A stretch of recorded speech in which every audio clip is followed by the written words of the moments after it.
promise mo kay Papa Jesus na hindi ka sasakay? Ulit, sige. Papa Tito, hindi ako sasakay bus. Dati sasama ako TV. Itong tahiyan na, dadamitin ko, dalawa kami. TV, dadawin kong drive. Ito yung driving ko, TV. Oh, nakikita tayo ni Papa Jesus, ha? Nakita tayo, Papa Dito. Mama Mary. Mama Mary. Mag-thank you ka kasi marami tayong pagkain. Ba't hindi nyo inuubos yung prutas doon? Mabubulok na yung grapes.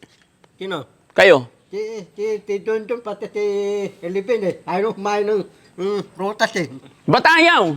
Pati si Don, nabigyan kong hapon, ayaw. Bakit? Matawag, kainin mo, ayaw Ay, yung grapes. Ito lang rin, gusto ni Don, kakainin niya. Ay, yung green lang ang gusto. Yung kulay red.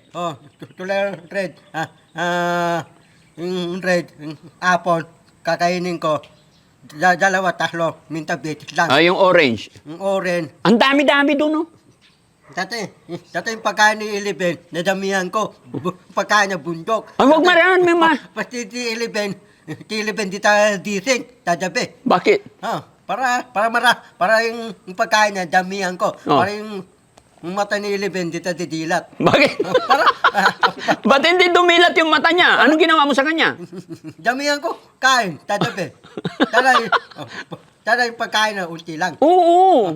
Huwag masyadong marami kasi yung tiyan niya lumalaki na Tignan mo ako, yung tiyan ko, Di ba? Sabi nung chicks, binata daw ako.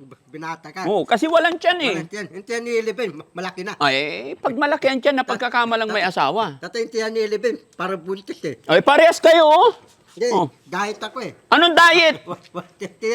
Dati yung tiyan ko, ako wala akong tiyan diet Kumain tayo.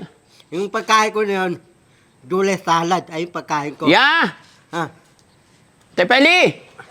Narinig mo yung pagkain daw ni Bandam ngayon, gulay lang tsaka salad, huwag mong bibigyan ng rice. Dietin mo siya ngayon.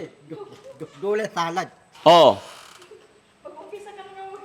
Oo, tinatawanan, ayaw na maniwala sa'yo Si Pele, yung dule salad Hindi siya marunong dawa yun Hindi siya marunong gumawa ng gulay salad. Kasalanan ni Ate Peli ngayon. Tati, ang dule salad, ang madaling marunong dawa, yung tawra ng mamahalin. Sa mamahalin? Huwag na pupunta doon, wala tayong pambayad doon. Sino? Sa mamahalin. Mamapakan mo yung mingming ko. Ito ko pasibi. Ito ko tuday kakain ng mamahalin sa tawran. Di ba kumain na tayo kahapon, ang mahal? Kumain na tayo kahapon, mahal. Ito ko yung tawran ng Suriya. Tuday kakain. Walang Korea dito. Mahal ang Korean sa Manila pa. Man, tano yun? Saka na lang. Basta pag alis na maligo ka na ha. Naligo. Huwag kang alis, ingat ka ha. Okay, tara na. So ayun mga kababayan, samahan niyo po kami. Masyado na napahaba yung kwentuhan.